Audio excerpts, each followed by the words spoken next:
নিজেরা খেলবো এবং উইনার হব, ঠিক আছে? আচ্ছা আচ্ছা, কে কে খেলতে চাও হাত তোলো তো।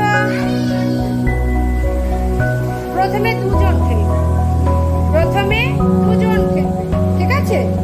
সেই দুজনকে রাত্রি আসো, রাত্রি রাত্রি আসো। আর ছেলেদের মধ্যে একজন আসো। কে খেলবে? আবিদ খেলবে। আবিদ আসো। তোমাদের এখানে কতগুলো কার্ড আছে? বাতাসে উড়ে না যায়। এখানে কতগুলো সংখ্যার কার্ড আছে? তোমরা এখান থেকে এক একজন 3টে করে কার্ড নেবে। কয়টা করে নিবে? দাঁড়াও, আমি আগে ছেড়ে দেই। কয়টা করে নিবে? কয়টা করে নিবে? 3টে করে নিবে। 3টের বেশি কেউ নেবে না। নাও 3টে করে নাও, এক একজন 3টে